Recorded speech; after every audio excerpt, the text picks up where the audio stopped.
All we've got to do now is to start pumping.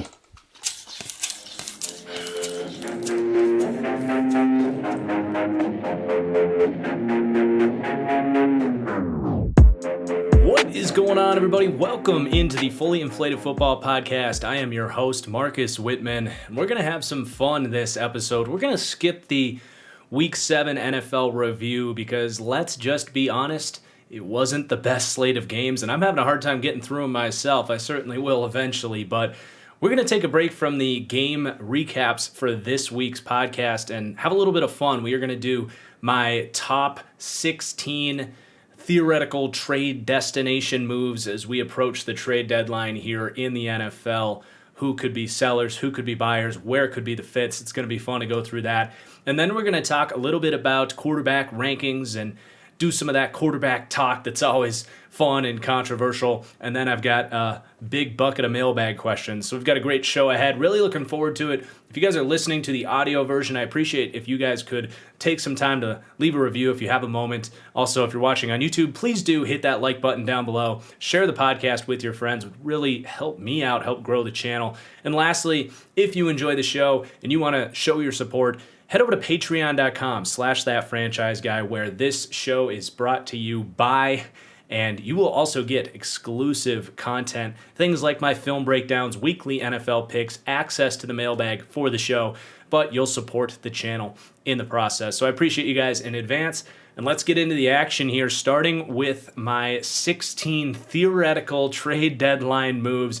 No particular order for how we're doing this. I just kind of went through the teams and was looking for the right fits and players that could be being shopped right now. None of this is related to real-life rumors or anything. I'm not doing any predictions or anything. These are just 16 trades that I think would be cool to see, would make sense for both sides. And yeah, let's get into it. So the first one here, we're going to find the Miami Dolphins some offensive line help. Even if their season may or may not be done, they are going to be trading in this world their second-round pick this year and a third-round pick next year for Saints left tackle Terron Armstead. So I think Terron Armstead is a team that the Saints could be convinced to part with. He's a player that's battled injuries throughout his career, but also the big thing for this is Terron Armstead is nearing that regression line, around 30 years old. He's probably on the other side of 30. But he is also approaching a contract season. And as much as we talk about the Saints and the salary cap not mattering, it would just complicate things to add another $20+ million contract on top of that. And the cherry on top here is the Saints left tackle, is it James Hurst, has actually filled in really well at left tackle and has not missed a beat. He's actually been kind of a premium pass protector for them. So it's not ideal to roll with Hurst, but I think given the Saints cap situation, the fact that Armstead is approaching a new contract coming up, you could convince them to part ways. And in this world, the value is a second-round pick, which would be a high second, and a third-round pick in next year to go to the Saints for a bit of a retool for them. And for the Dolphins, don't need to explain why acquiring an all-pro caliber left tackle would be a good move. And then we have another offensive line move here, and this is for the Cincinnati Bengals, who are certainly going to be buyers with the season they're having, currently the 1 seed in the AFC. So I know that they signed right tackle Riley Reiff from the Minnesota Vikings in free agency, but the trade I'm going to entertain here is for right tackle Lane Johnson from the Philadelphia Eagles. Now, I've got a little bit of a two-part conversation to have here because the Eagles have something most teams in the NFL don't have, and that is an embarrassment of riches at the tackle position. They have Lane Johnson here at right tackle. They have at left tackle Jordan Mailata, who has actually played some right lately and looked really good. He just got a massive contract extension to stay in Philadelphia. And then they have former first-round pick Andre Dillard, who also could be a trade piece, and that's going to be the other side of this conversation. But they are a good team to go to and talk to about acquiring one of these offensive tackles. And in the Eagles' case with Lane Johnson, he is an all-pro caliber player, but here's the catch. The Eagles are in a rebuild, right? Lane Johnson is on the back end of his career, and he's also been someone that has not been fully available to them. It's been injuries, and then you have to be considerate about saying this. He's also a player that has struggled a lot with depression and anxiety, and he had to take some time away from the team. So this is obviously a sensitive topic about trading this player. I do think from the Eagles' perspective, you go to Lane Johnson and say, hey, would you be comfortable with a trade? Like, do you want a change of scenery? Is that something you're okay with? Totally cool to say, no, we respect what you've done for this organization. If you want to stay here, we'd love to have you. But the ball is in your court there. So I do think that's something that the Eagles owe to Lane Johnson. But let's say Lane's cool with it. And I think he probably should be. Like, the Eagles are in a rebuild. He should want to go somewhere else that can utilize him for a championship. And I think that spot would be the Cincinnati Bengals for a variety of reasons. They need a longer-term answer at right tackle because Reef just is not it. You could kick Reef into guard as well. He's not going to be a complete waste of space after making this trade. But Lane Johnson's also a great scheme fit. He is ultra athletic, and in this offense that the Bengals run under Taylor, they want wide zone offenses, outside zone stretch runs, and to build play action off of that. And you want athletes at that tackle position, and that is Lane Johnson in a nutshell. So it makes a ton of sense for the Bengals. And in this world, it's a second-round pick to the Eagles, who would just have all of the draft capital in the world. They would own the 2022 NFL draft. And you have Andre Dillard, who's playing pretty well at left tackle, and I don't think they would miss too much of a beat after making this trade. So the trade here is Lane Johnson to the Cincinnati Bengals for a second-round pick. And that offensive line, that offense would be absolutely legit. They are legit now, but you'd be talking about one of the best offenses in the NFL after that trade. But the flip side of this is, let's say the Eagles don't want to trade Lane Johnson, but they are still open to moving one of these tackles. I think that tackle would be Andre Dillard. That would make sense. Lane Johnson staying. They just paid Mailata. So the odd man out here is Andre Dillard, who has a very small sample size of playing good football. He's been battling with Mailata. He's been battling himself with a lot of injuries since getting drafted in the first round.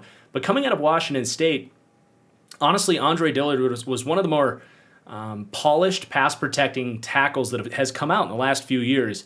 And now that he's healthy and had some time to put on some weight, the last few weeks, he's looked very solid at tackle. So, of course, you could say the Bengals could make a move for Andre Dillard in a similar light, but I actually have a different team sweeping in here to get Andre Dillard.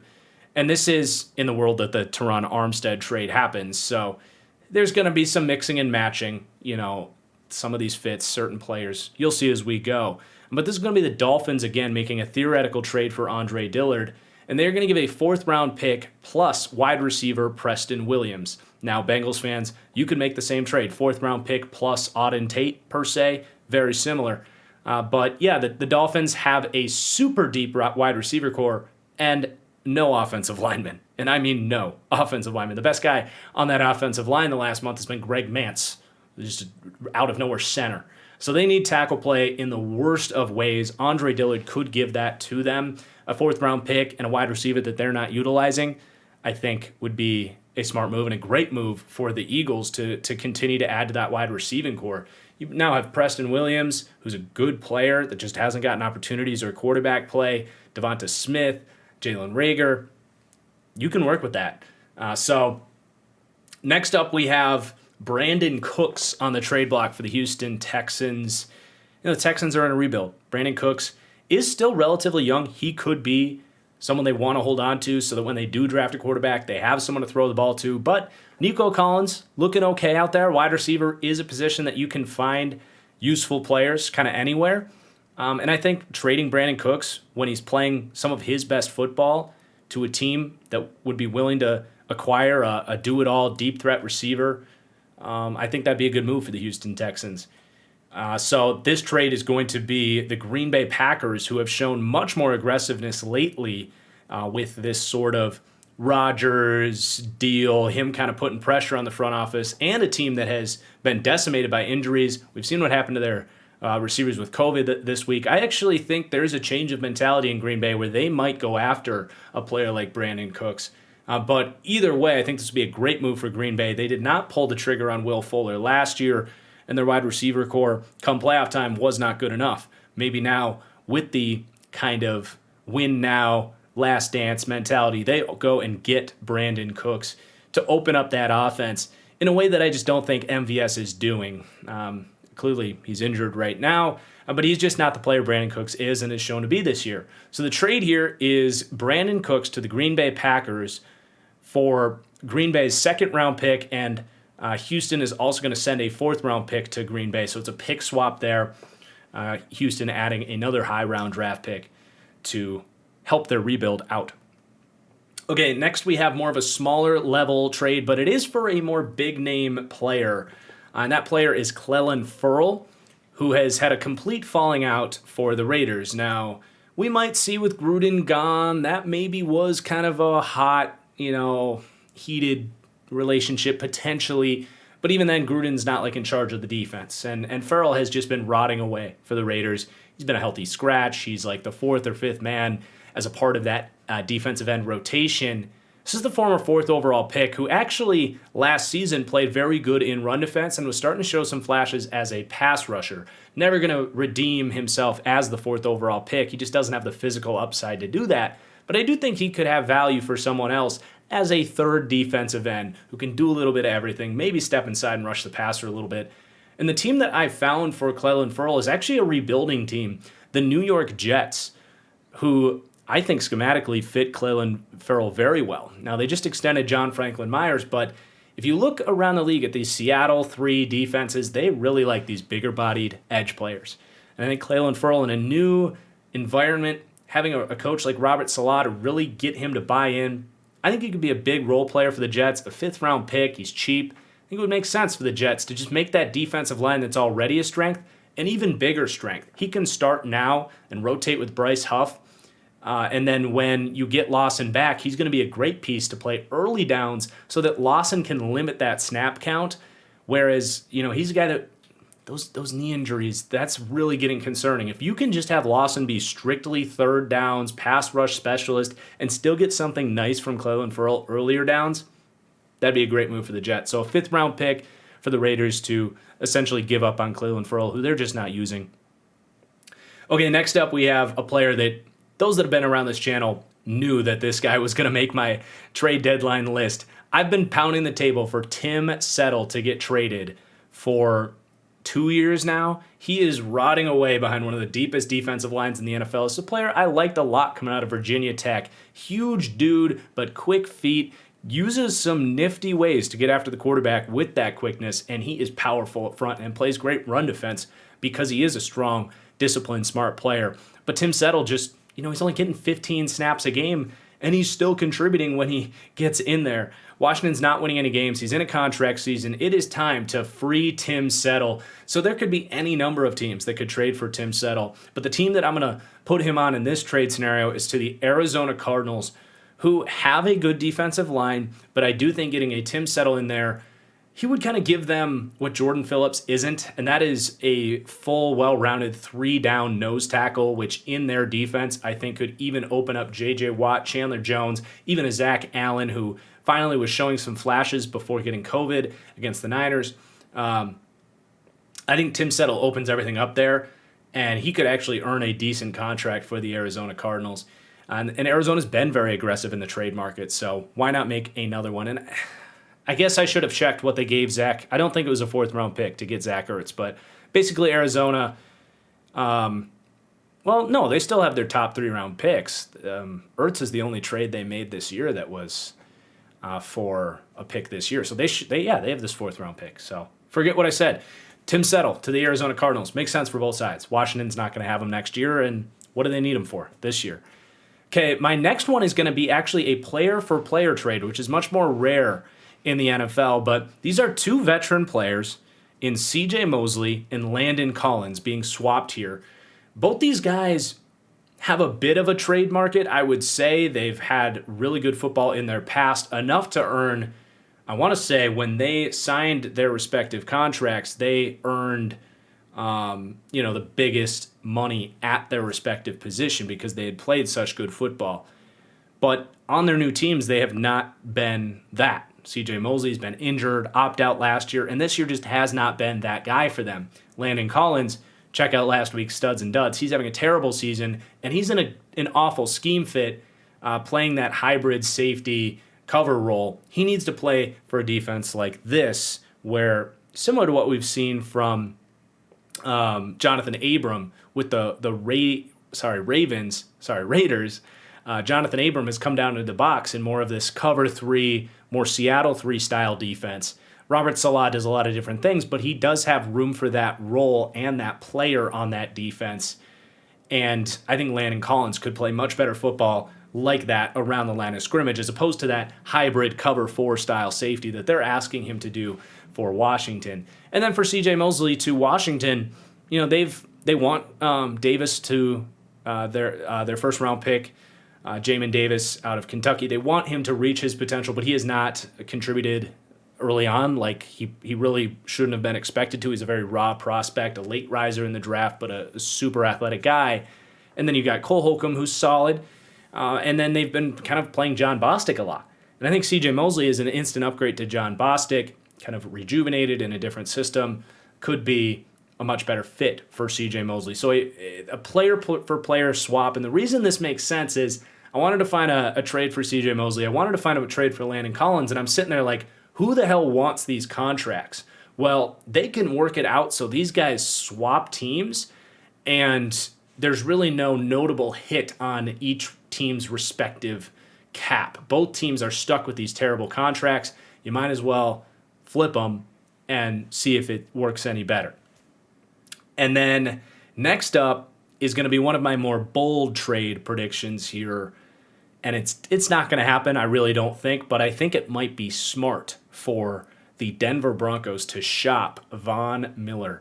Now, I know Von Miller's been great, and he could contribute to attracting Aaron Rodgers in next year, perhaps, or, I mean, that's really it, back end of his career. If they could get a veteran quarterback, go on that run, he could be a big piece for that path, that narrative for the Broncos. So that's why they probably won't do it. But I do think attaching to this idea that they're definitely going to just get Aaron Rodgers is very risky for them.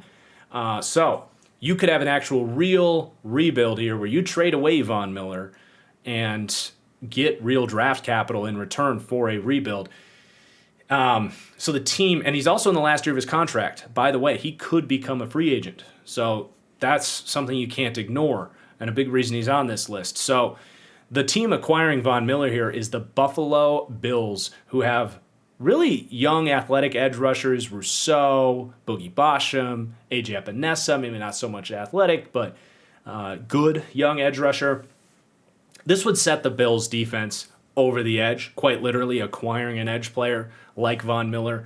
And it could be a rental. They could give him a 3-year deal, find a way to sneak him into the cap. I really think he could elevate that defense to a next tier for them. I don't know if they'd be quite elite, but there's no reason increasing that pass rush wouldn't make them such. They have a great secondary, great linebackers, and that would round out that D line. And the other thing here is Von Miller is known for his leadership and ability to mentor young pass rushers. Can you imagine a better mentor for guys like Gregory Rousseau than Von Miller here? I mean, man, that'd be a spectacular trade for the Bills.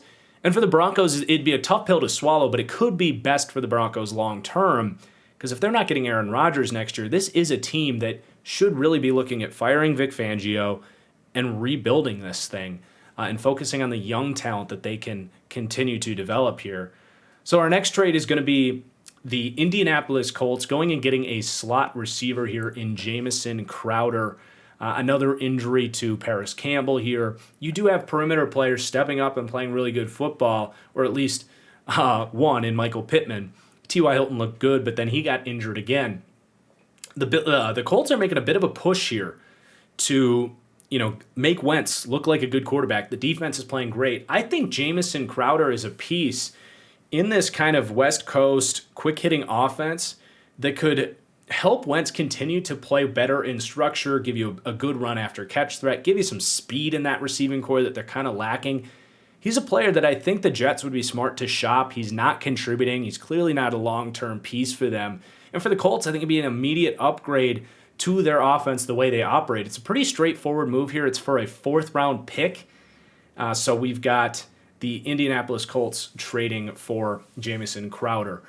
Next up, we have some safety talk. So we're going to stick with the New York Jets here. and a player playing on the franchise tag for them that's having a bit of a down season, Marcus May for the Niners. Now, I like Marcus May, but he just has not been that true impact safety that he was last year and the year before that. And they were hesitant to pay him and give him that franchise tag, and there's reasons for it. He's been an up and down player throughout his career. I think he could become available for the right price. So we have the Los Angeles Chargers looking for a very good safety here in Marcus May. And another player is our next trade, is actually the Chargers targeting a similar player for another team. But for now, the Chargers are going to be trading a 3rd-round pick this year and a 4th-round pick next year. So a decent amount of draft capital to the Jets for Marcus May, a safety who I think in that hybrid cover 4 defense would be a dream fit for Marcus May. I think his biggest strength is covering in that intermediate part of the field, and he has the speed and flexibility to flip and get deep in those quarters coverages. You put him next to Derwin James. I know Nasir Adderley's playing better, but I think Marcus May is just an auto upgrade there. You can still go 3 safety packages that we've seen a lot at times from these quarters defenses. You can put Derwin down in the box more as a slot corner, that star role, right? And then you can have 2 good safeties up top, Marcus May and Nasir Adderley. So it gives you a lot more flexibility. And for the same exact reason, we have another trade for another similar safety, Tracy Walker of the Detroit Lions, also in a contract season. The Lions not going anywhere. They're going to have to convince Tracy Walker to stay here, basically, and he's not good enough to catch a franchise tag. But the Chargers here are going to be trading a 4th-round pick for the exact same reasons that we said about Marcus May. I think they're very similar players. Similar size, similar athleticism. I think the scheme fit is perfect for the Chargers. So that is why 2 different options for the Chargers to target and upgrade at safety to kind of get a Loie Gilman off the field and get some more athleticism on the back end of that secondary. A team obviously looking to make a Super Bowl run. Okay, then we have another trade for the Green Bay Packers, and this is a late-round pick, a 6th-round pick being sent to the Denver Broncos for Kyle Fuller. Kyle Fuller is actually in trade discussions in real life. They gave him a 1-year deal, and they just don't have much of a need for him. They have cornerbacks in Denver, and it's just not working. He's actually not playing very good football for Denver, and I don't think he's the old Kyle Fuller. I think he has lost a half a step or so, but I do think he'd be an upgrade to Green Bay and insurance in case Jair Alexander can't come back. I do think just sending a 6th-round pick for Kyle Fuller would just round out that secondary. They've signed Rasul Douglas. You've got Stokes playing well. Kevin King hasn't been able to stay healthy. I think just getting one more piece in that secondary would be a big deal for Green Bay, and maybe Kyle Fuller could step in and play slot as well if necessary. So just adding depth to a team that is in this weird situation where they're, a lot of teams, if they have the amount of injuries that Green Bay has had, they would be losing games and saying, okay, lost season, we'll get it next year. Well, you can't really do that for Green Bay because they're winning games, and you have a quarterback that's like, I'm probably out of here after this year, and you're going to be in a different window. So I think this is the time for Green Bay to just kind of pour it out. In this world, 2nd-round pick for a Cooks and a 6th-round pick for Kyle Fuller. It's a different time in Green Bay, but I think those would be really good moves for them to make. Okay, now we have another trade for the Chargers. Actually, a couple more coming up for the LA Chargers. And there's a reason for that. They have a rookie quarterback or a quarterback on a rookie contract, and it opens up some cap flexibility. They have some players to pay, but I think they could figure it out. So one of these is more of a small level trade here, but one that I think would be really smart for the Chargers to make, and that's for Cornelius Lucas, right tackle of the Washington football team. So Lucas has actually played pretty much, let's just say, stud level play since he's been in the NFL, or at least the last 5 or so years. The problem is he's never been believed in as a full-time right tackle. You look at what he did in kind of emergency situations for the Bears. He played really well. It earns him a contract extension for Washington. He's gotten starts there at right tackle. He's played really well. Now, they draft Sam Cosmi in the 2nd round. Pardon the sirens, they're not after me. But the Washington football team drafted Sam Cosmi in the 2nd round. They signed Charles Leno from Chicago, And Lucas has only gotten so many starts there. Last couple weeks, Cosme's been hurt. I think he'll be back soon. So Cornelius Lucas to the Chargers, it's an opportunity for Washington to get another draft pick for a player that is an impending free agent that's not going to be there. They're not winning games. It makes sense to sell him. And for the Chargers, you have Brian Bulaga at right tackle, who's currently injured, might come back, but that is the worst thing to count on possibly. Like, Brian Bulaga staying healthy and counting him to do that at this point, I can't think of a great analogy right now, but that's just dumb. Like, Brian Bulaga is the most injury-prone player in the NFL, not named Jason Verrett. So to count on him to come back and stay healthy into the playoffs, it's just dumb process. And you can get Cornelius Lucas basically for free. In this world, a fifth-round pick buys you so much insurance for him to do that. I don't know if Bulaga or Lucas would really play play guard, but maybe one of them could. I don't know. But either way, you're buying a right tackle for a playoff run that, Storm Norton's just not cutting it at right tackle for them. And then my other and last trade here for the Chargers, this one's going to get Chargers fans very excited, but and it's not going to happen. But hear me out for a second. Khalil Mack to the Los Angeles Chargers. I mentioned the rookie contract for the Chargers. It's going to allow them to have some flexibility there with the cap. And for the Bears, who do the Bears play this weekend? Hold on. As far as this being realistic, because I think this trade makes a ton of sense. So the Bears play this weekend the Niners at home. They're 3.5-point underdogs. If they lose this game, their season's done, right? They need to start thinking about life after Matt Nagy, getting as much help for Justin Fields as possible. And Khalil Mack is going to be 31. His play is still very high, but it's not like Defensive Player of the Year, game-wrecking Khalil Mack. I think if they lose, you fire Matt Nagy, you could think about trading Khalil Mack to the Los Angeles Chargers. Out of division, you don't have to think about it. Khalil Mack can get his revenge on the Raiders twice a year. And for the Chargers, think of that defense, man. Khalil Mack, Bosa, Derwin James. Not all these trades are going to happen. Got to say Asante Samuel. Man, that would be we're going to win a Super Bowl in the next 2 years, getting Khalil Mack in here at the back end of his prime. So that is for a first-round pick to the Bears, the Chargers' first-rounder, which they fully expect at this point to be in the back half of the draft. They've stolen first-round talents for years, guys like Asante Samuel, and they've stolen talent like Slater now and Derwin James years ago. They can afford to give up a first-round pick with how well they've hit in their draft picks. So Khalil Mack to the Chargers for a first-round pick. Let me know what Bears fans, let me know what you think of that. Would you be okay with it? Chargers fans, would you be okay with it?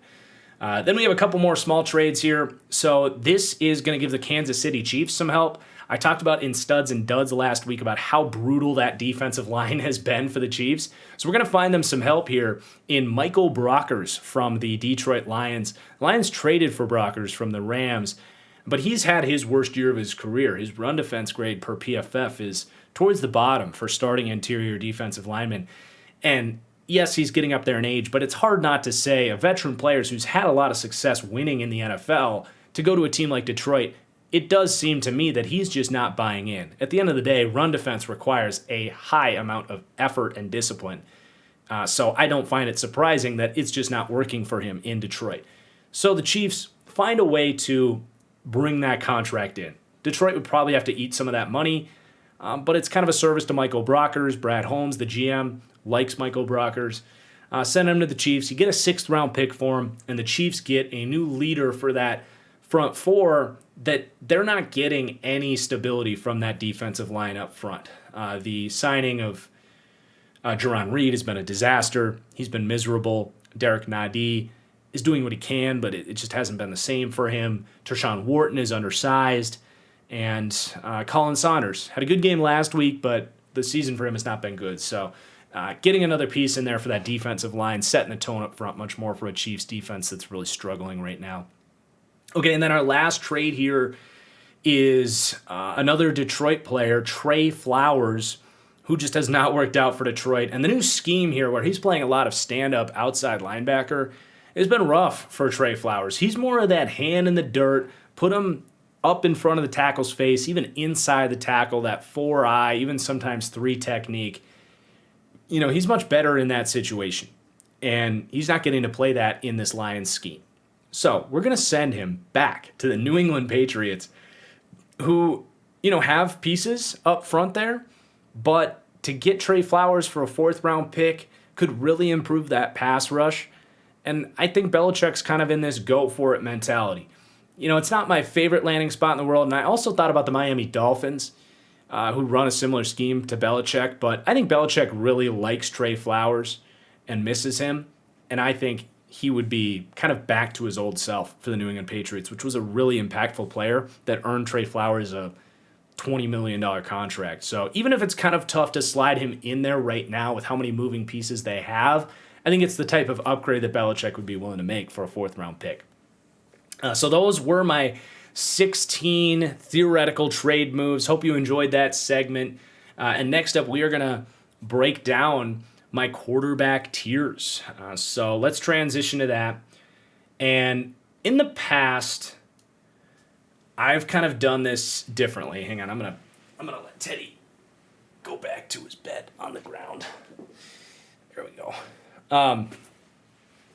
So in the past, I've done this where I rank them 1 through 40, and it gets hot, it gets heated, it's polarizing, it always is, and it's fun. But I think we're in this unique new stage in the NFL where these guys are playing so well right now, especially when you talk about the top, 6, 11 quarterbacks, even 12. We talk about the top 12 quarterbacks in the NFL. I do see 2 tier gaps in between there, but these guys are all so unique. They're all playing such a high level that it's reached a point that I can't really separate a lot of these guys with any definitive hard take. And we'll someday get back to doing 1 through 40 and all that. Maybe at the end of the season I will do that. But I think right now, you want to debate who the best quarterback is in the NFL right now. Who's the 5th best quarterback in the NFL? You can make such strong arguments for a lot of different players. So that's why I want to just put these guys into tiers. And, if you guys want to debate amidst yourselves, where you would slide these guys in, that's great. But I really think that as we sit today with the way these guys are playing right now, which is the best, we are at a golden age of quarterback play. I really think this is the best way to kind of analyze the game and look at these guys as players. It's fun to debate these things, and I do it plenty on Twitter. But for this video, I'm going to put the quarterbacks into tiers.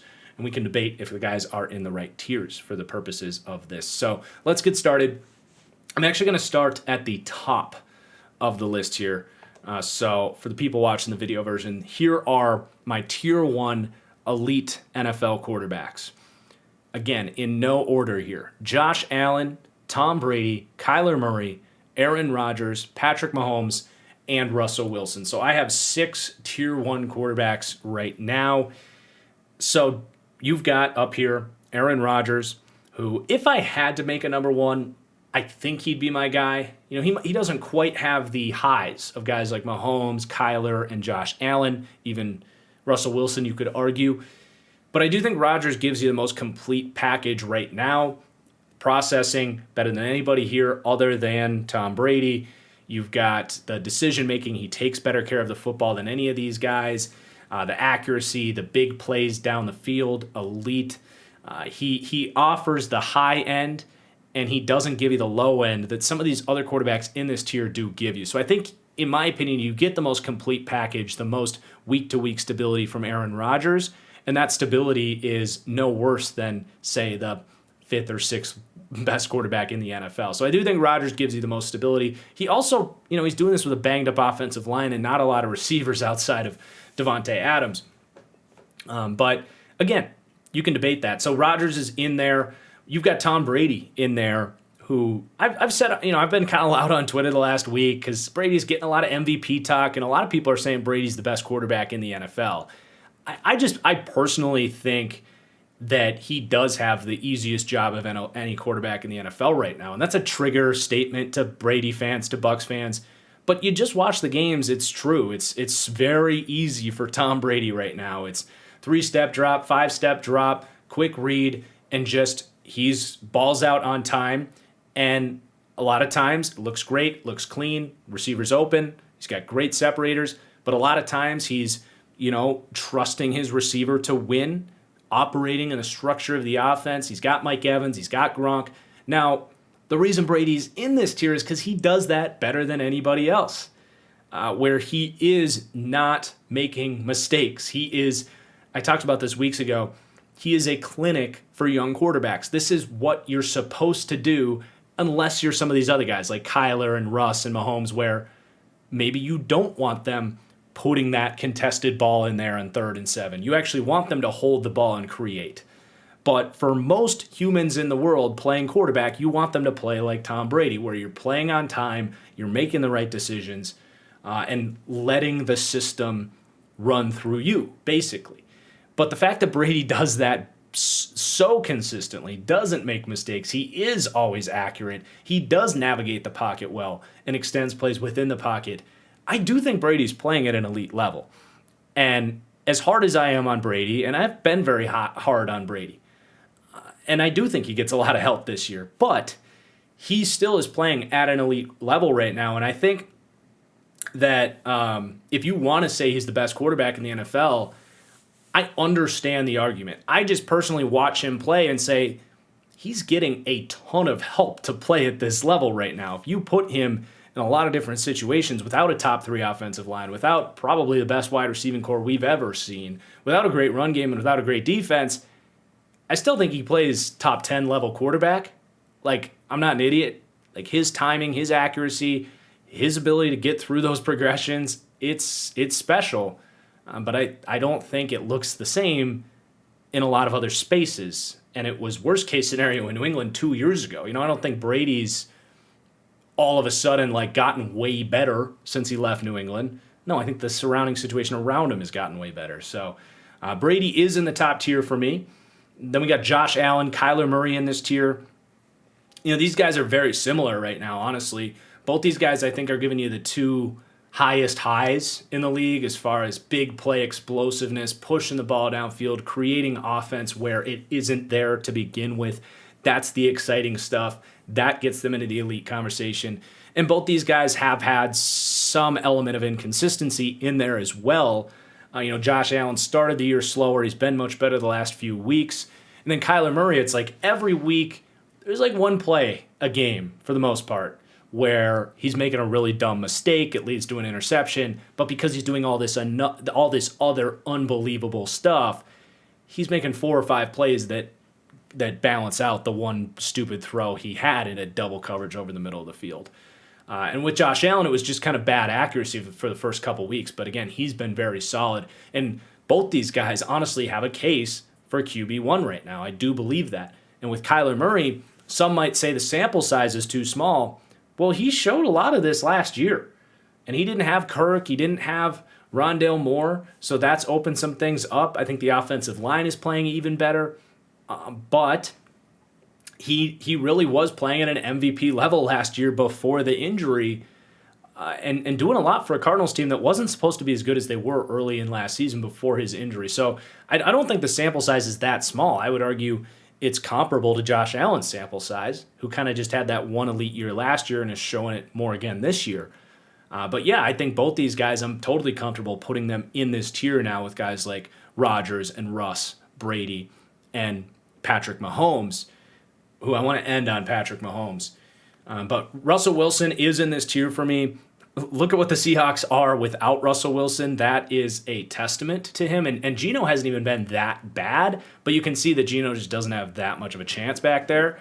So you look at what Russ brings to the table inside that offense, and that speaks to itself. But his ability to create and his deep ball placement is the best in the league. His ability to just drop it into a bucket down the field to guys like Metcalf and Lockett, it's just like chef's kiss, man. They miss Russell Wilson a lot. They're 0-2 without him. And, man, it just sucks that he got hurt because it was really fun to see him in this offense that's really well catered to his skill set, and it just hasn't been able to stay together this year. And then we got Patrick Mahomes rounding out the 6th tier 1 quarterback, again, he could be 1, he could be 6. I've talked about this a little bit the last couple weeks where it's time that we have very serious conversations about whether or not Patrick Mahomes is the best quarterback in the NFL. And my answer right now is no, he is not currently the best quarterback in the NFL. And honestly, last year, Aaron Rodgers was better than Patrick Mahomes. No one really wanted to admit it because, the football world has this hate boner for Aaron Rodgers. But, Patrick Mahomes was outplayed by Aaron Rodgers. They both played 2 of the best quarterback seasons ever. So there is that. But then Mahomes comes in this year, and he's getting outplayed by Brady and Allen and Kyler. Rodgers is outplaying him. He's getting outplayed by guys in the tier below him, frankly. The explosives are still there. He's creating huge plays, which he always has. It's not like, well, Teddy's trying to get back up here. Okay, you can sit in my lap, Teddy. Come here. But he's had some missed throws. He's had some bad decisions in there where he's always kind of done this, but now it's, sorry, Teddy got me all distracted here. But yeah, he's always been a guy that is going to be very aggressive.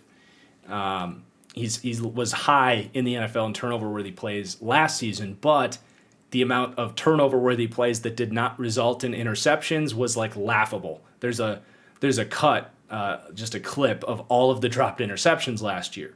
So what we're seeing this year is those dropped interceptions are now turning into interceptions, which puts a ton of pressure on his defense that is not as good as it has been in years past. And this has had this snowball effect on Patrick Mahomes that is reminiscent of what happened to Carson Wentz. Now, it's different. I need to say that immediately because, Mahomes is not as bad as Wentz had become last year. His starting point was way up here. Wentz's starting point was much more in the middle. But just as far as him feeling like he has to do everything is breaking how he plays the quarterback position. He's not taking the easy stuff. He's pressing. He's holding the ball too long. It's exactly what happened to Carson Wentz. And he needs to, just like Wentz has done for Indianapolis, he needs to get back. They need to reel him back in and start seeing the game at a much more, fundamental level so that he can build off of that and create all this other stuff. But right now, the mistakes he's making is putting way too much pressure on his defense. Now, the defense is not good. Do not get me wrong. But the turnovers are not helping, to say the least. But obviously, the big plays are still there. With the sample size we've seen of Patrick Mahomes being probably the best quarterback we've ever seen, just like small sample size, of course, but Mahomes at his peak is probably the best quarterback we've ever watched. So to sit here and say that he can't get back to being the best quarterback in the NFL 3 weeks from now, I very much think he can. But he needs to start doing that before we just accept it as a fact that Patrick Mahomes is the best quarterback in the NFL, because these other guys are playing better quarterback than him, and they have physical talent comparable, honestly. So, it is what it is. I do think he's still a tier 1 quarterback, but all these emotional overreactions when people now on Twitter start putting people over Patrick Mahomes, he needs to start playing better football. He really does. So that is my tier 1. Before we get to tier 2 here, I need to mention Deshaun Watson because based on what we saw from him last year, he would probably be in this tier. But I think there's a very human aspect about if and when he comes back. The amount of pressure on him after being out of football for a year and a half, he'll be on a new team. There's going to be a new perception of who he is as a human. He's going to deal with a lot of pressure from press, fans, his teammates. The organization will have traded first-round picks and expecting him to be the answer for a new franchise. There's going to be a lot of just human aspects to Deshaun Watson and football aspects. New team, new scheme, new teammates, been away from football for 2 years. I don't think there's a guarantee that Watson is a tier 1 quarterback. So I'm leaving him off the list entirely. Based off last year, I'd put him here. But obviously a tricky situation, and I'm just going to leave him off for now. But now we're going to get into our next tier.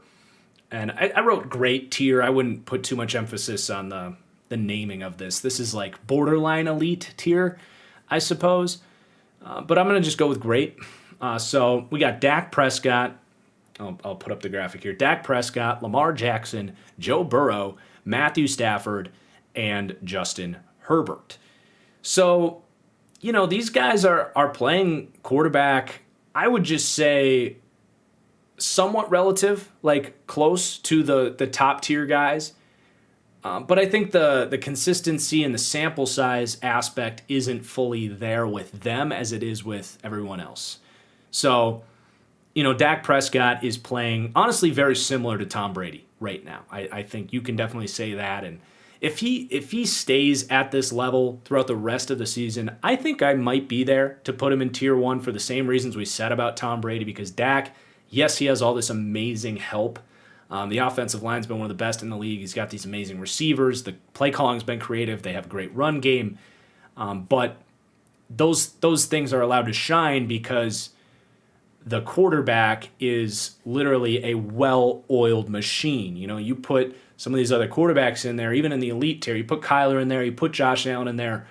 If my moving fingers are the gear that's supposed to move, right? And I don't know if this will make sense or not, but if you have a machine that's running, and this is a well-oiled, well-built machine, right? You put Kyler in there, and it might start moving faster. This definitely might start moving faster. You're going to have some moments that are like, whoa, this is absolutely unstoppable. But you're going to get some clinks in there, right? You're going to get some jams with Kyler. It's going to spit out a gear here. You're going to have to grab it, put it back in place. That's pretty much the case with most quarterbacks in the NFL. This is the same argument for Tom Brady. But Dak, it just keeps on going, man. There's no mistakes. There's no missed throws. Taking what's there. He's playing very sound football. And I will say that I don't think that this level Dak is something we've seen before. He's not going up against the best defenses. I'm very close, and I was very close to putting Dak tier 1, and there's going to be a lot of angry Cowboys fans that I don't put him in there. And if you want to call me a hater, that's fine, but this is where he comes in for now. If you want the criticisms and the reasons for it, I will say he makes a few more turnover-worthy bad decisions than Tom Brady. If that's your comp for the tier 1, he makes a few more mistakes, and he's not quite as proficient with his arm as Tom Brady. Tom Brady still makes some just absolute wow throws that I just don't see from Dak. So that's like very nitpicky. Again, Dak is at the top of this tier right now. I've been very impressed by Dak. A few more games like this against great defenses and big moments, I'll be there. So I'm sorry if I'm a little late to the party, Cowboys fans. We'll see. We'll recheck this in a few weeks, but I will start with Dak there. And Lamar, too, this is a sample size thing for me because Lamar, the last 5 weeks of the season, I think has been an MVP candidate. I think right behind Kyler Murray. I genuinely believe, and I've watched and rewatched Lamar Jackson, I genuinely believe the last 5 weeks of Lamar Jackson is a quarterback that we haven't seen, or it's quarterback play that we haven't seen from Lamar Jackson. My two criticisms on Lamar Jackson over, the last 2 years really have been his pocket presence and poise in the pocket and his accuracy deep and outside the numbers. Because deep in the middle of the field, he's been just proficient and electric. And from a pocket presence perspective, for years, he's been very fidgety. He's kind of had this internal struggle of is this a situation I should run? Is this a situation I should hang in there? Should I step up? Should I dip out? It's just been not at that top level. But the last 5 weeks, it has. Throughout the Bengals game for a second, that wasn't his best game. But you look 4 or 5 weeks before that, that's exactly what we were seeing. Accuracy and precision outside the numbers, getting Marquise Brown going, hitting Mark Andrews on these deep, beautiful outs. That's been really fun to see. And his decision-making as far as his pocket presence, when to run, when to hang in there, when to navigate the pocket, it has been night and day from the Lamar Jackson of old. And you're seeing a much better, consistent quarterback from the pocket than we've ever seen from Lamar. So with him, it's a little bit of sample size where I just need to see a little bit more before I say he's an elite quarterback. We saw some hiccups last week with the Bengals, so He's right in that mix. So I would say those two are kind of a tier within a tier here. I would definitely put those two ahead of our next three, but I'm not quite ready with those two to put them in that elite number one tier. So I hope I explained that well. But then our next three players here are Joe Burrow, Matthew Stafford, and Justin Herbert. So honestly, like Stafford and Herbert, even though they're in different stages of their career, they're very similar players. I think, Stafford's a little bit more stable with his decision making, whereas Herbert's a little more athletic as a runner and a little bit more accurate down the field. But as far as their style, very play action heavy offenses. They push the ball downfield. They're accurate, decisive, top level quarterbacks. Like just cannons for arms, explosive throws down the field.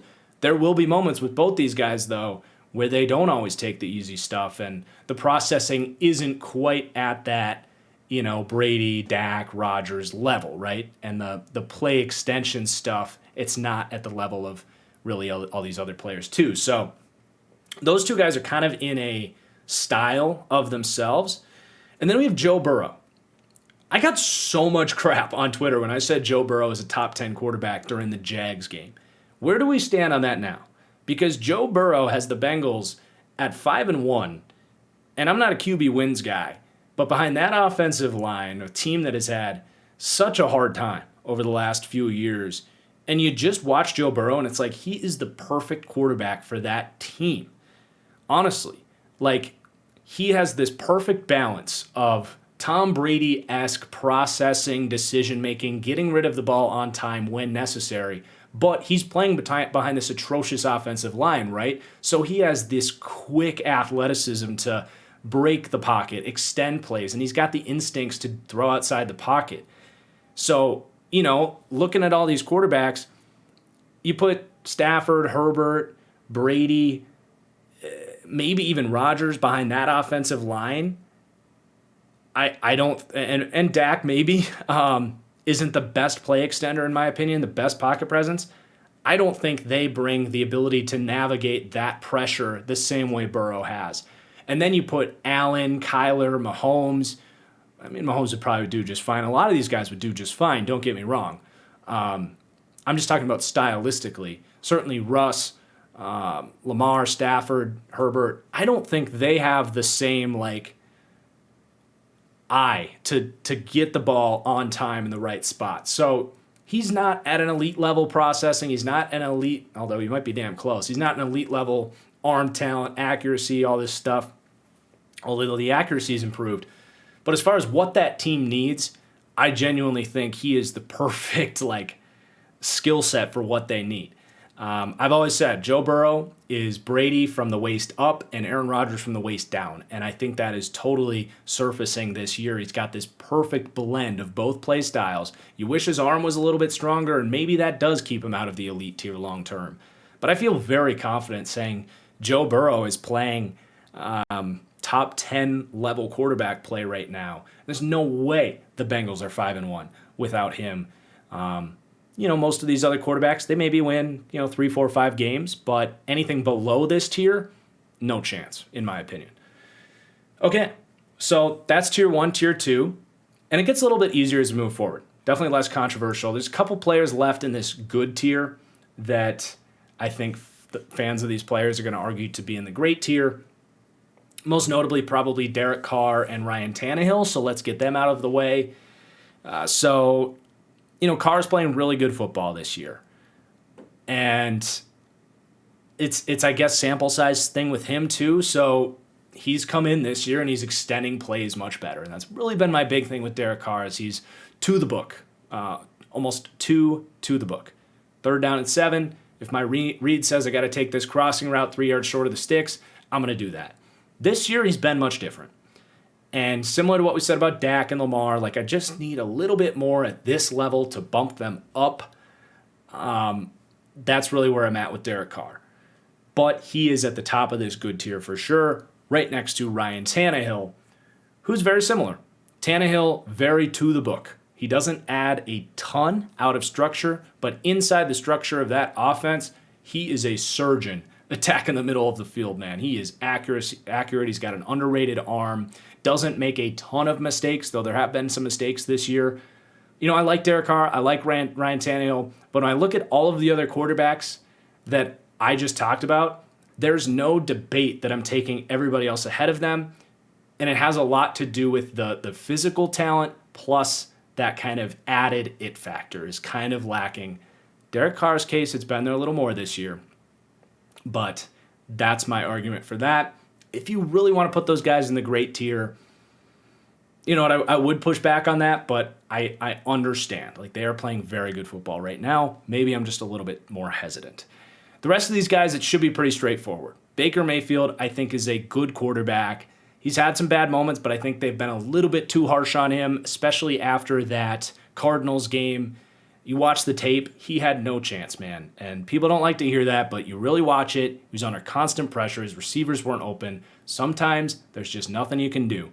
And surrounding talent, I know it looks good on paper, but sometimes inside a given game, it's just not there. And people roasted Baker for that Cardinals game, and I was like, oh, he's not even a good quarterback. He's a good quarterback. Pump the brakes. Would I give him $40 million? No. I think the Browns are smart to kind of play this contract situation slow, but he also is a good quarterback. He's had a disappointing season, but I do think he belongs in this tier. Kirk Cousins, also a very good quarterback. He's kind of the new Andy Dalton line for those that were big NFL fans 5-6 years ago. Andy Dalton used to be this kind of flat middle quarterback. And let's see, we had 11, 12, 13, 14. If you put Deshaun Watson back in here, Kirk is exactly the 16th quarterback in the NFL, most likely. Although I know these aren't ranked inside tiers, but you get the point. Kirk Cousins is like smack dab in the middle, good NFL starter, needs a lot of help around him to play at a high level, but he can play at a very good level with a Justin Jefferson, a scheme that works well for him, Adam Thielen, a great run game, defensive support. And that's what we're seeing from Kirk Cousins. I do think Carson Wentz is back into this grouping. I loved Carson Wentz about 2-3 years ago. He was in the top 10 of quarterbacks. Play extender, accurate down the field. That's really what he brought to the table, but he was much more willing to play in structure too. But then it just kind of broke for him. Now, put back in the Colts, he is playing much more methodical football. Just a good NFL quarterback. I think the Colts, looking at this, made a good move to go and get him. I really do. I think lately, you watch the Colts, and he is doing a lot for that offense. Matt Ryan, still in the good tier. He's actually playing really good football lately. A lot of physical limitations, pushing the ball downfield. It's just very difficult for him. He really labors to push the ball downfield, but he's still in the top 3 or 4 as far as best decision makers in the league. But the physical limitations have always kind of been there for Matt Ryan, but they're really there now. Then you have Trevor Lawrence, I think, has entered this tier based on his last 3 weeks of play. I think Trevor Lawrence, the physical talent that he has just makes everything so much easier for him. And he's put the Jags in a good position offensively the last few weeks. He's making some beautiful throws. He's limited the mistakes. His pocket presence has been good. He's got a bright future as long as the Jags don't screw him up. It's kind of showing why he was this generational prospect. And I think he's just getting started. But I'm comfortable putting Lawrence in the good tier. So maybe some disagreement there, but as we move forward, we got the average tier. These are guys that should be starting in the NFL, but you're never excited about them being your quarterback, and you're probably looking elsewhere. So we got Jared Goff, Jameis Winston, Daniel Jones, Mac Jones, and Jimmy Garoppolo. And I maybe put Tua in this tier after some more thought since I made this graphic, but we'll talk about Tua in the next tier. And this one, most of these guys aren't even worth talking about. Jared Goff, we know what he is at this point. We've seen him with bad situations, what he looks like. We've seen him with good situations, what he looks like. He's an NFL starter, but you're looking for someone else. Same thing with Jimmy Garoppolo. Probably the same thing with Jameis Winston, who's a little bit more on like the polarizing side of things. But this year, he's just kind of, what is Jameis Winston this year, man? It's been weird because he is playing like a completely different quarterback for the most part. Like, he's really playing things almost intentionally too safe. inside that offense, it works really well because he's got Kamara as this check down target. They've got a good run game, but he is still pushing the ball downfield. Man, I don't know if Jameis can get back up into the good tier if he finds the right balance, but I think he's still dealing with this kind of internal struggle as far as when do I get aggressive, when do I play it safe. I don't know, maybe that doesn't make sense, but he does seem to be kind of awkward right now as far as the structure versus magician and finding that right balance. He is interesting and unique, but I put him in the average tier right now. And then Mac Jones, who just has physical limitations, he can certainly get up into the good tier, be kind of that Matt Ryan, Kirk Cousins level player. Very smart rookie quarterback. I said he was the best immediate impact rookie in this draft, and that has played out. He has looked like a 5-year vet, getting the ball out, doing what he's supposed to do, the game manager. He's doing a good job at that, but the highs just haven't been high enough for me quite yet to put him in the good tier, but I have been impressed by Mac Jones. Then we have the last tier here, the below average, tier 5 and beyond. And I'm sorry I didn't talk about Daniel Jones or Jimmy G. Jones is having a good year, but I'm not ready to say he's a good franchise quarterback or anything like that. I think the Giants would still be smart to consider other options. And Jimmy G, the Niners quite literally are looking for the next answer. So then we have our below average tier 5 and beyond. So I didn't want to waste a ton of time here. We're getting towards the bottom. But these are guys you could create tiers within tiers here, absolutely. But we've got Jameis Winston, Sam Darnold, Zach Wilson, Jalen Hurts, Teddy Bridgewater, Tyrod Taylor, Gardner Minshew, Tua, Trey Lance, Jordan Love, Big Ben, Taylor Heineke, Justin Fields, Andy Dalton, Drew Lock, and Davis Mills, who should definitely be way below. But, there's a different blend of guys here. I mentioned Tua. So I've been very hard on Tua. And I will say the last 2 weeks, he's been Jimmy Garoppolo. Like, he's made a few mistakes, pushing the ball where he shouldn't. He's shown, average athleticism to extend plays, and he's been, pretty efficient in the short game and the intermediate game. And that's where I see Tua. He's even injury prone, like Jimmy G. So I think Tua can climb up into the average, maybe even the back end of the good tier. He's just got a lot more proving to do. I will say the last 2 weeks of quarterback has been the best we've seen from Tua. He actually has not been the problem for the Dolphins the last 2 weeks. So I'm going to say some good things about Tua. Some people will have him in the average tier. I don't think he's shown us enough at the NFL level to say he's in the average tier where, he's definitely a starting NFL quarterback. I can't say that about Tua for sure. But he would probably be at the top of this list as far as how good they are right now.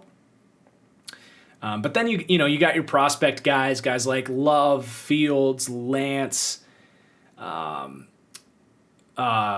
Wilson's in there.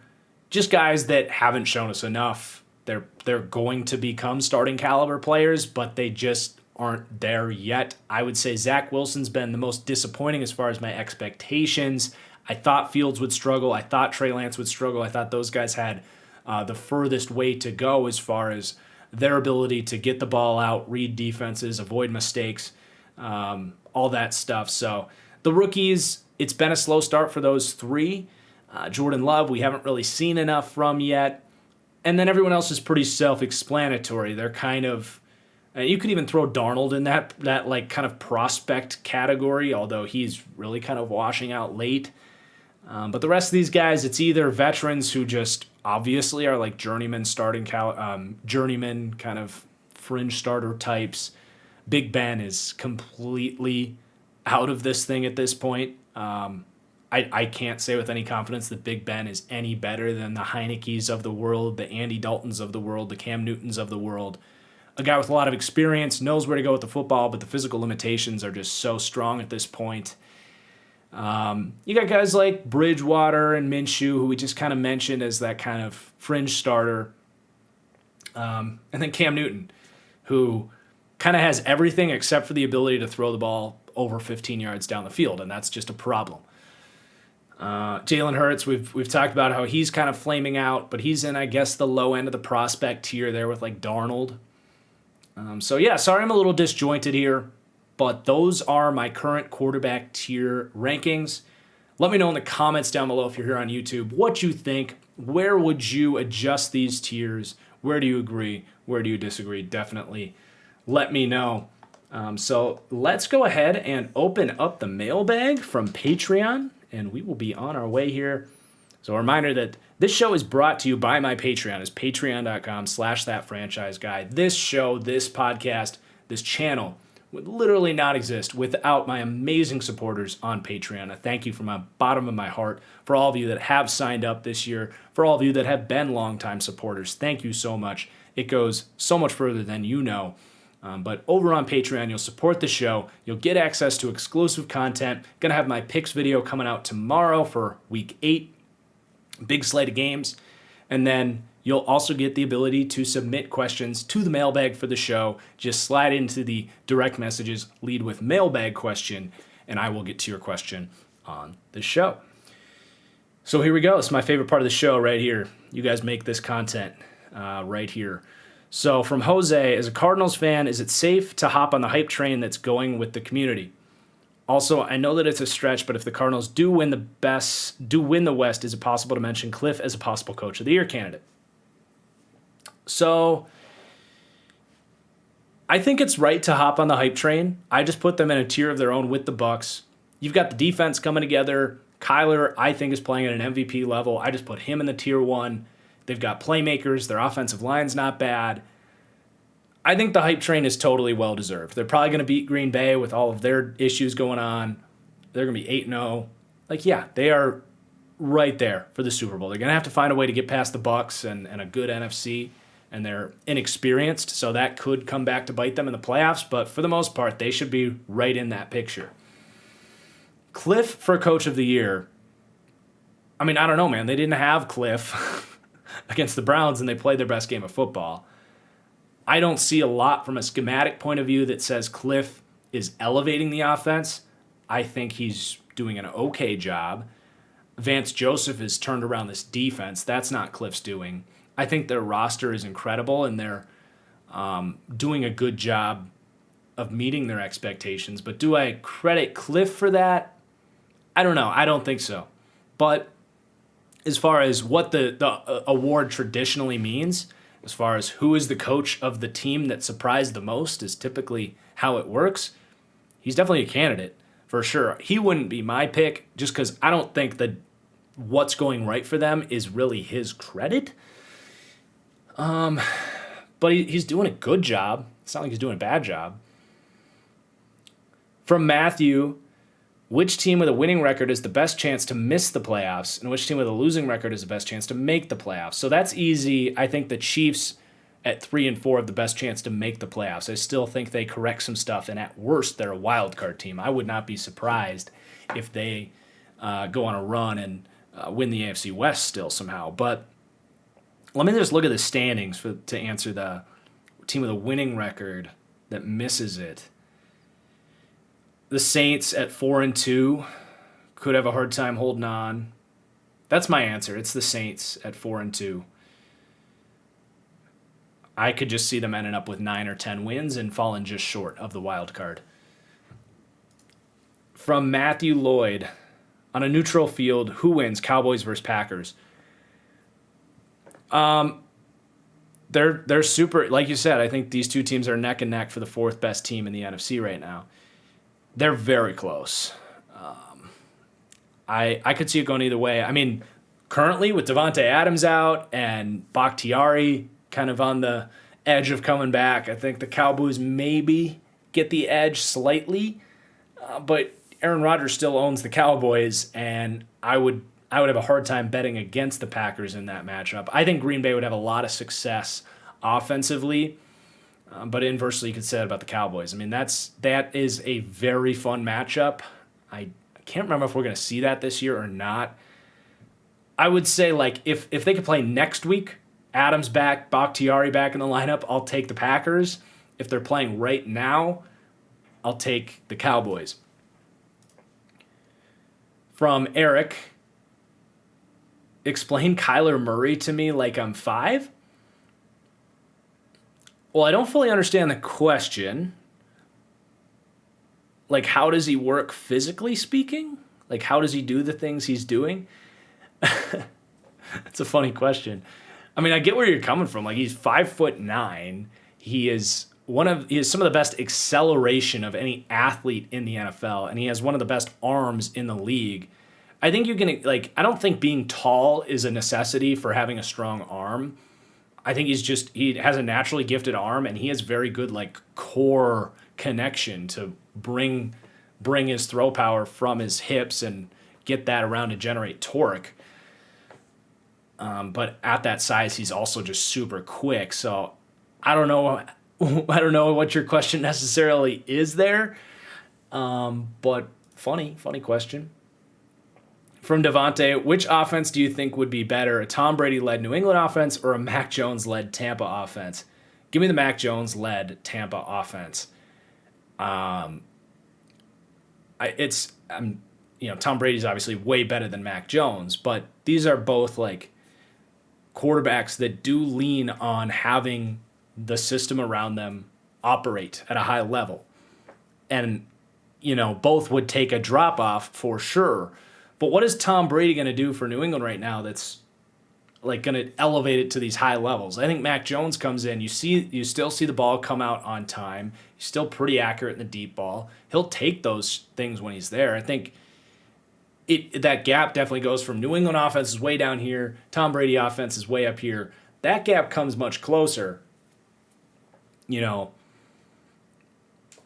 I would take Mac Jones throwing to those receivers behind that offensive line with that run game over Tom Brady having to go with like nothing to work with. Maybe I'm alone on that, but that's my answer. From Finn, I don't know if this is where this is supposed to go, but who would you rather have on roster and why? Aaron Donald and yourself playing edge, or TJ Watt and Cam Hayward? I would rather have TJ Watt and Cam Hayward because I would get just obliterated. Honestly, I'm so slow that if you just left me unblocked off the edge, you still have a good 3 seconds. And against most of the quarterbacks in the league, they're just going to make me miss. So I'm going to go TJ Watt and Cam Hayward. But would I rather have, say, like Aaron Donald and insert practice squad edge player? I think I'd still take TJ Watt and Cam Hayward at this point because Cam Hayward's playing really high-level football, by the way. So I think I'd go with the Steelers setup, but it's a lot closer, that's for sure. Oh, wow, this is a long message. Okay. That's not a mailbag question.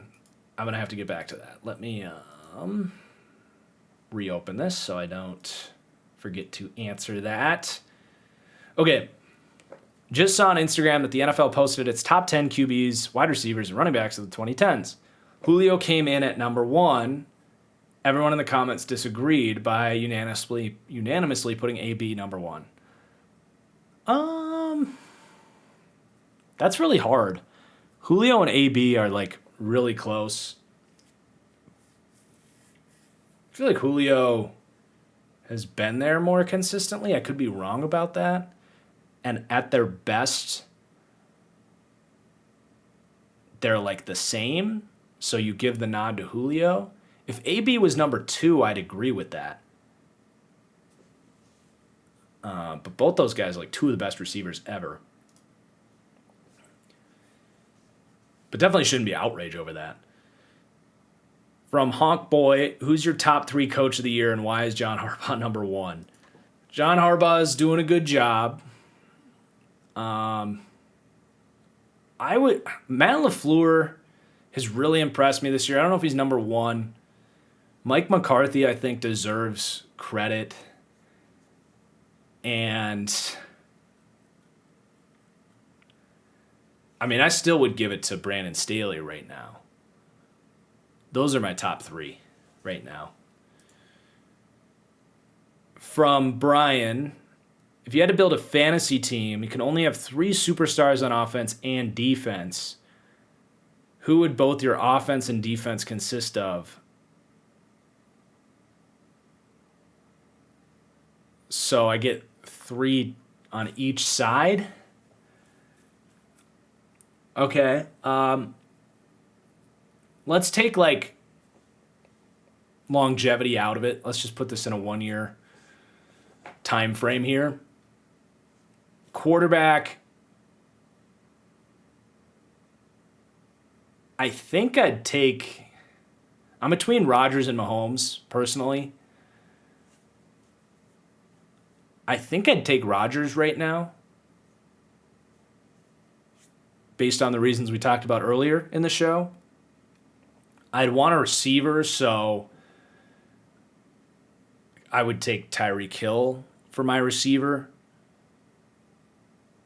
Even though, actually, if I'm in this world, I mean, I guess I'll put Rodgers back with Adams because that chemistry is just unstoppable. So I guess I'd put Adams in there. And then would I rather have, screw it. Give me Rodgers, Adams, and Tyreek Hill. Figure out the offensive line later. But just give me those 3. And then defensively, Donald. Obviously, you just got to have Donald.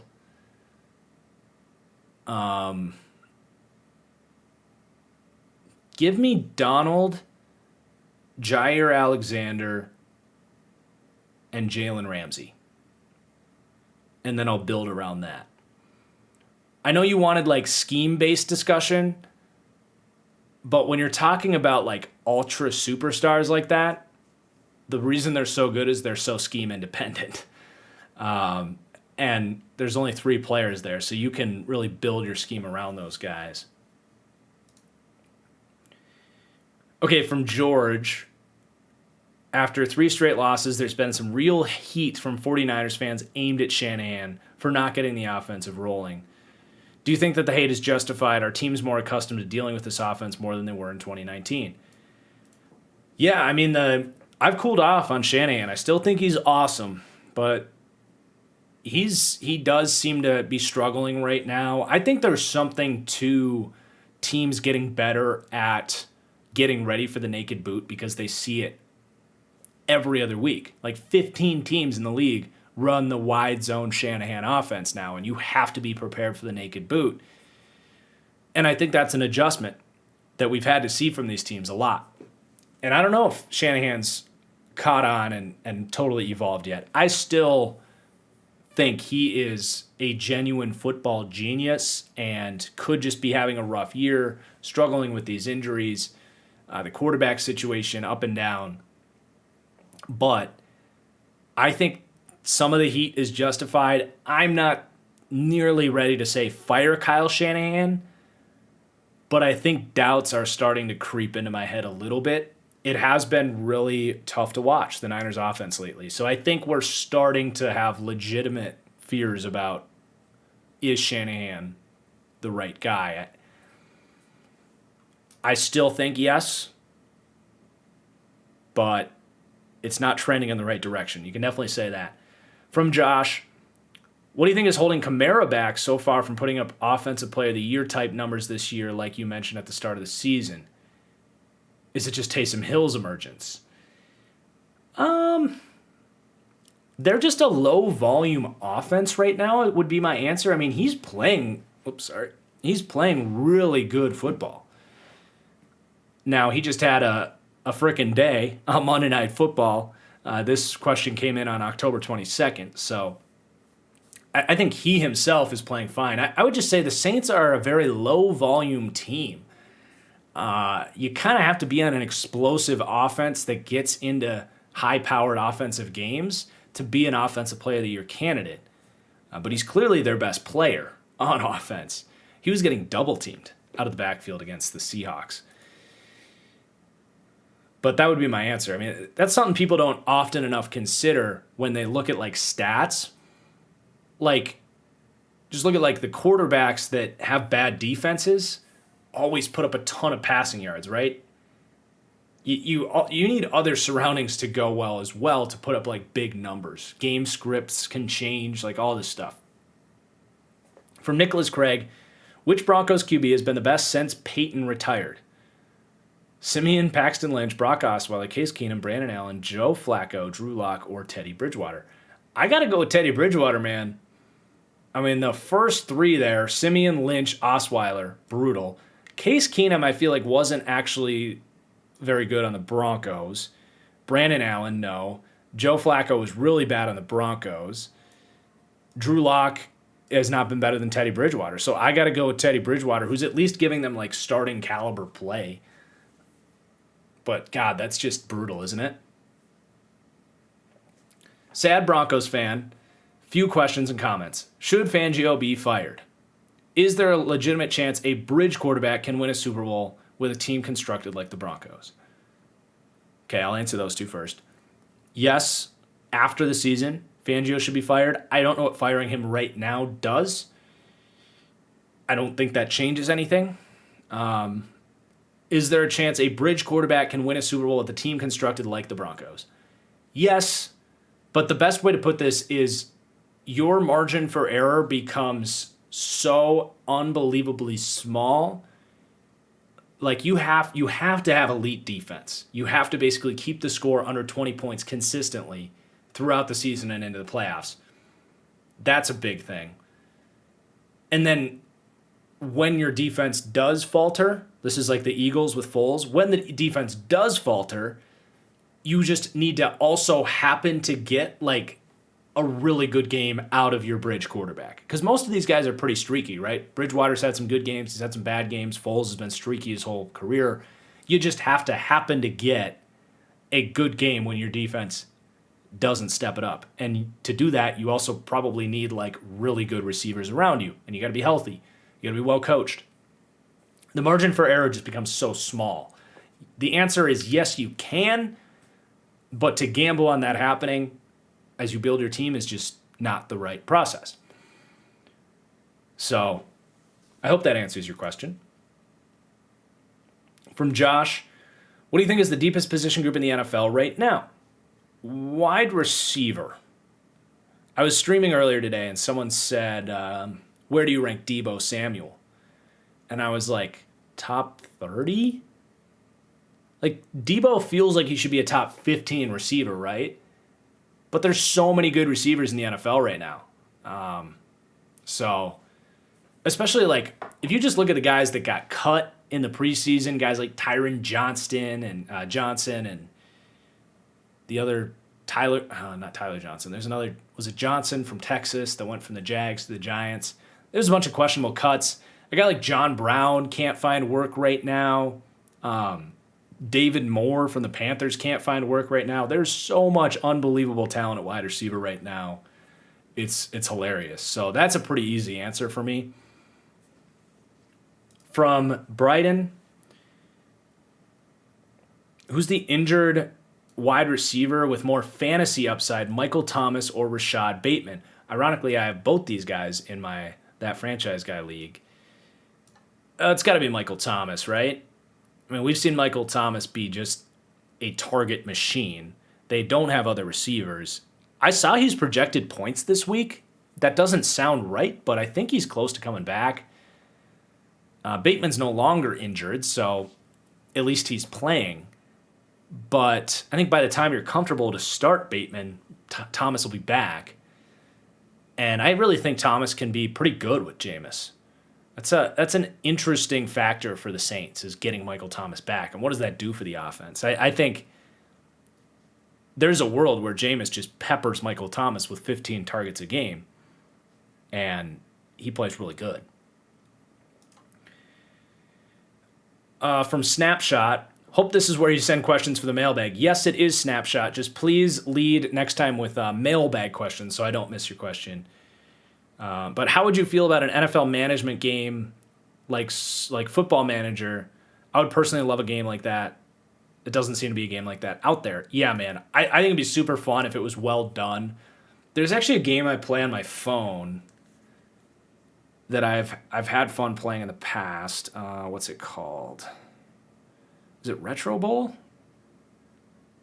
I think it's Retro Bowl. But it's kind of a simulator type deal. I think you can actually play the games too. I don't know. But I'd be super down for it, especially because Madden just doesn't do a good enough job. So I'd be super down. Just need someone to build it, and get the NFL licensing would be huge too. From Tyler, if this season is good for anything, can it finally be the time when we as a football community stop pretending a young QB can overcome bad offensive line play?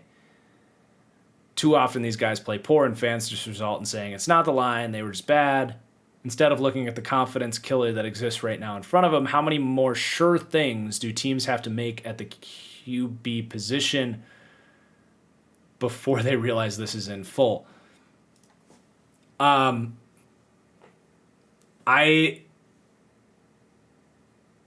think that young quarterbacks, so like look at like Tom Brady and Dak. Like they have great offensive lines, but they do protect their offensive line and themselves by making quick decisions and getting rid of the ball, right? To expect that of a young quarterback is virtually impossible. Mac Jones was unique. Coming out was like really good at that. But yes, most rookie quarterbacks, 90% of them, Wilson, Fields, Lance, great examples. Sam Darnold, great example. Most rookie quarterbacks want to hold on to the ball. They want to see the receiver open before they let go of the ball.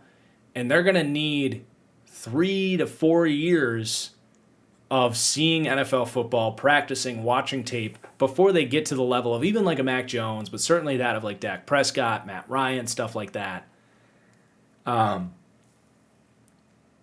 And when you put those players behind bad offensive lines, it stacks. So like blaming quarterbacks, like yes, it is actually their fault that they aren't getting the ball out on time. Now, they can be helped by getting quarterbacks that buy them more time. Of course, that's if you want them to play at a high level, certainly.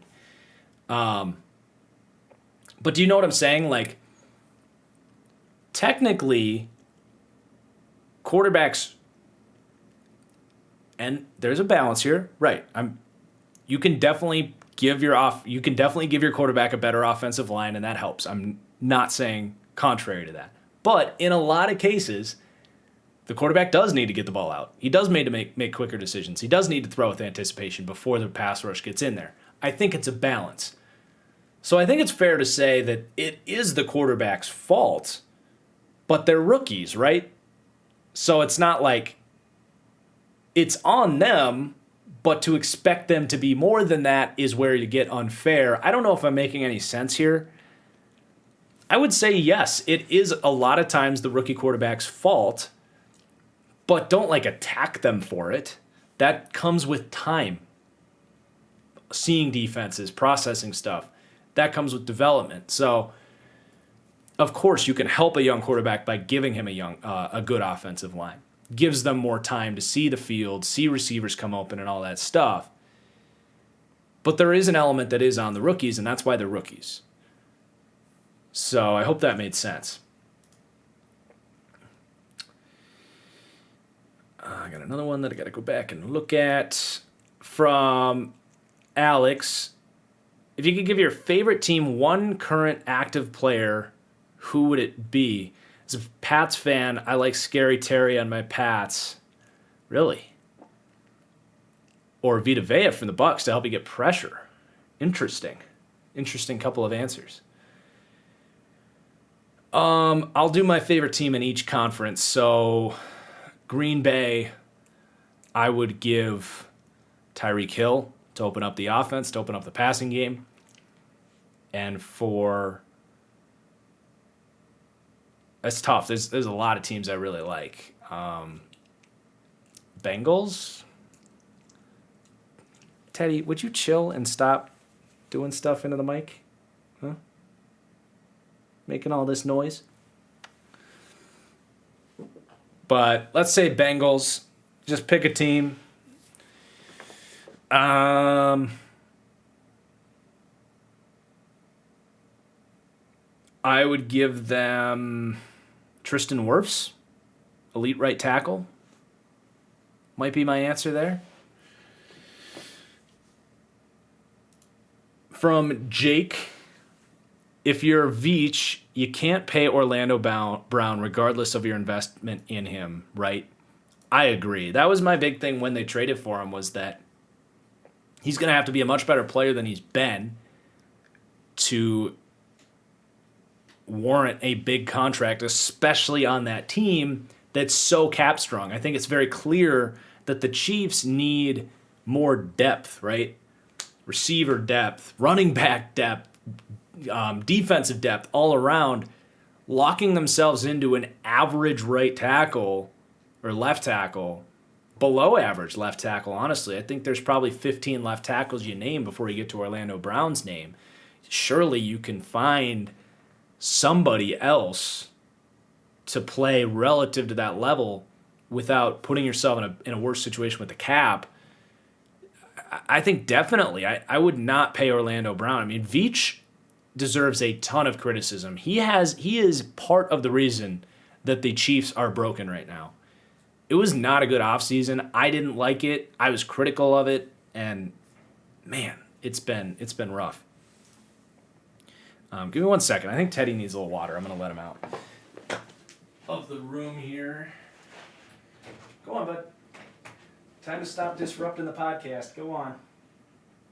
Go get your water. All right. A couple more. Actually, we got a good like 6 more questions here.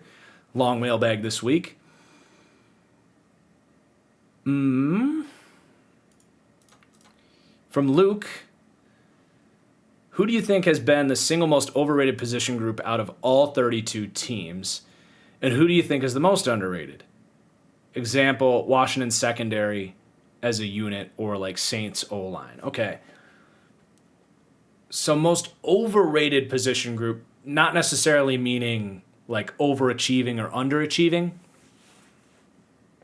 Overrated position group. Man, this is a tough one to answer on the fly.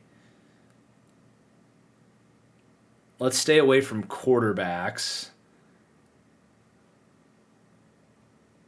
Well, I've got my underrated. I think underrated for me is the Ravens receivers, because I don't think people realize how much Marquise Brown and Mark Andrews have been awesome this year. And they've gotten guys like Duvernay and Bateman the last couple weeks, or at least last week, Sammy Watkins. Like, I think they're a good receiving core. Now, Lamar's also been awesome, but I often see people say, like, Lamar's got nobody to throw to, and that's just not true. Like, it's got some good playmakers there. So I think the Ravens receiving group has been pretty good as an underrated group. Overrated.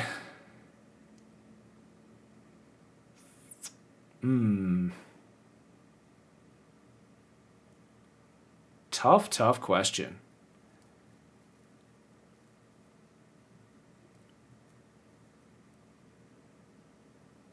I don't know, man. Overrated is tough.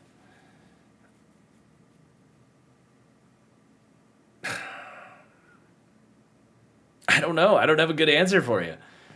I mean, I've talked about like underwhelming or overrated. Like, I agree, Washington secondary, Denver secondary, but both those groups have been super underwhelming. So I guess I'll use them as a cop-out group just to advance here. But yeah, I don't know like who is currently overrated as a position group off the top of my head.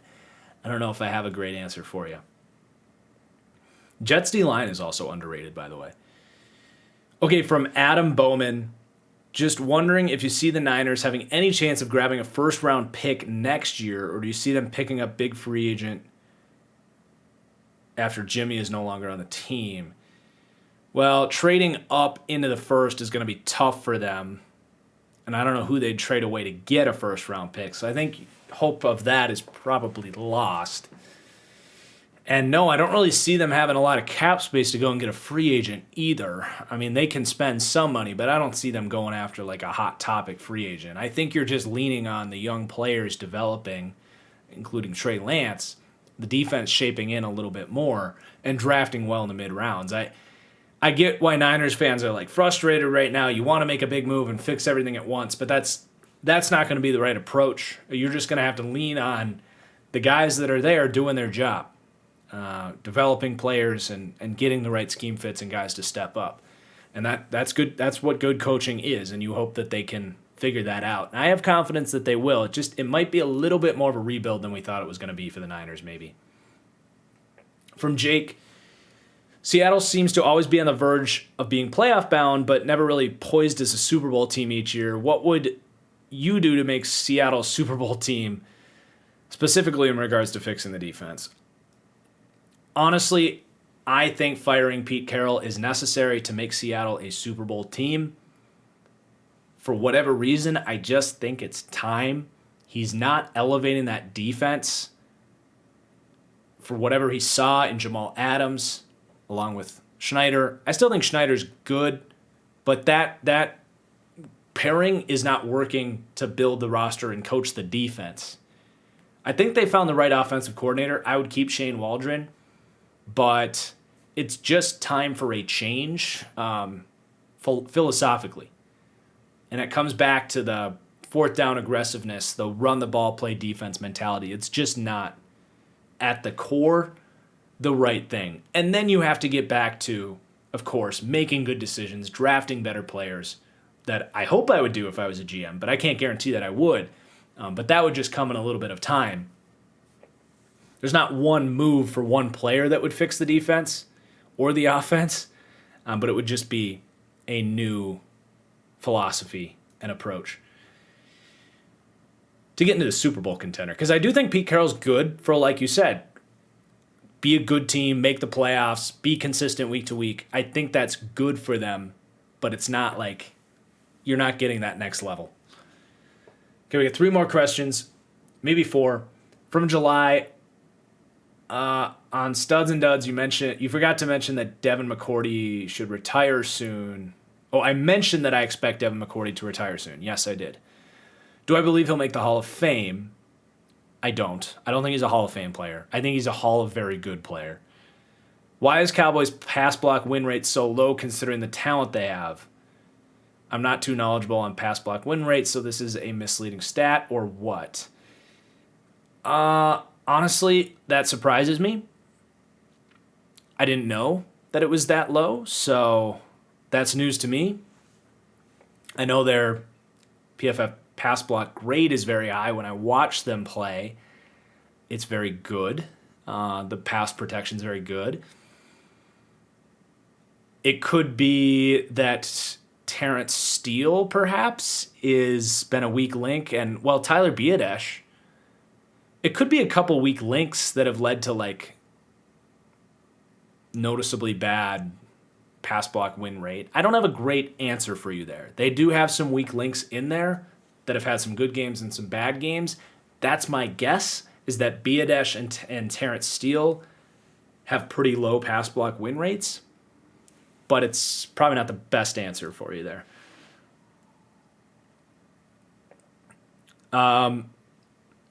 From Matt, any chance you do a quick bit covering mid-season playoff predictions? Curious to see how things might have changed. You know what? That's a great suggestion. I'm going to do that as a podcast topic after week 9. So I will make sure I do that. If I forget, do let me know. But I'm going to save that for about a week from now. But that's a great suggestion to bring to a podcast near you. From Otter, who would you consider the best man in zone corner? Jair's the best man. Jalen Ramsey's the best zone corner. It's an easy answer for me. And from Hunt, this is a great way to end the show. Sent me a message saying, just want to say, as a Bengals fan, we love you. Thank you. I've been pounding the table for the Bengals for a while, and it hurts me to see these Bengals fans coming at me saying I'm a Bengals hater, because where you been, man? Said Joe Burrow's a top 10 quarterback like a month ago. So thank you, Hunt. Appreciate you. And appreciate all of you for watching. It was a great show. Had a lot of fun. Hope you enjoyed. Please leave a review if you're on the audio version. Hit that like button if you're on YouTube. Make sure you subscribe. Got Studs and Duds coming out maybe as early as tomorrow. Check out the Patreon. I got picks up tomorrow. And until then, guys, thank you for watching. Peace.